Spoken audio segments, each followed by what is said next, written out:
Welcome back. It's a beautiful day here at the 4-H Education Center at our farm, and we are standing in one of our pastures. If you look around me, you will see the grass is short and there's a lot of cow pies. There's a lot of manure. The animals were just in this paddock. And so we are talking about livestock and soil, how animals can benefit the soil underneath us. You can see that they did a pretty good job grazing. There's still stuff standing, and that's fine. Whatever they don't eat, we want them to trample. But this is what's important.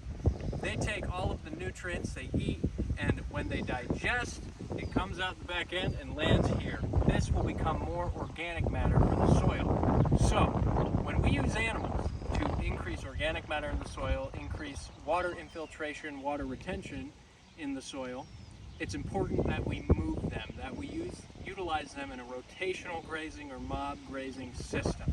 So this is step one, a grazed field.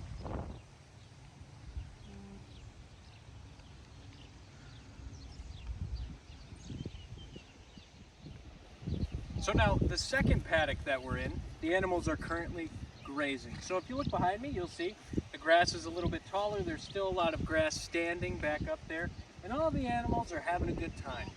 We here have a mixed herd, and this benefits the soil because, well, the animals eat differently, right? They have different teeth, so they grab the grass differently. Some will graze low to the ground, some graze above, and that helps the grass regenerate in a much better way, which in turn is better for the soil.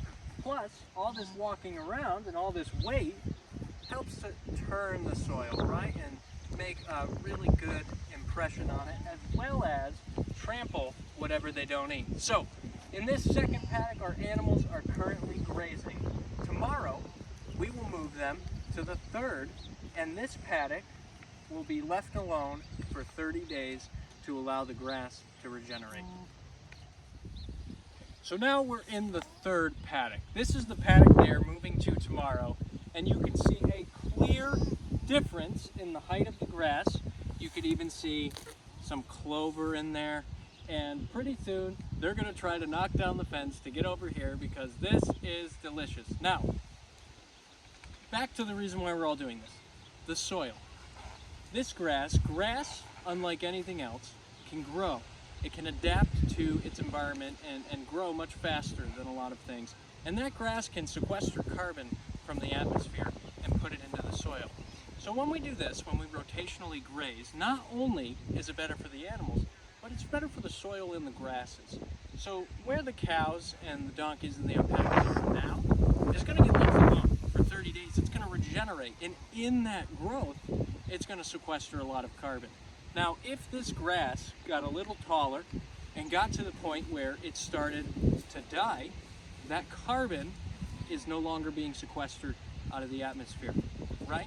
So a perfect example of this is how a stand of trees, young trees that is growing, will take in more carbon than a stand of old growth forests where the trees are 100 years old, right? So we want young grass, we want it to keep growing because that sequesters carbon into the soil. Now, the last thing and the last reason why this is good for the soil, instead of us coming in here with tractors and balers and making hay and driving over it and having a million people out here, the animals are doing the work. They're going along, they're moving through here, they're knocking down all the grasses, and they're not disturbing it nearly as much as we do. So, this is how, and one example of how, we can help the soil through livestock. So as you join us in being our soil mate, remember you could do this with chickens, you could do this with goats in your backyard. There are ways in which animals can positively impact the world around us. So we just went over how livestock can help the soil. Please join us next week when we talk about carbon sequestration and how agriculture can help bring down carbon from the atmosphere and help us combat climate change.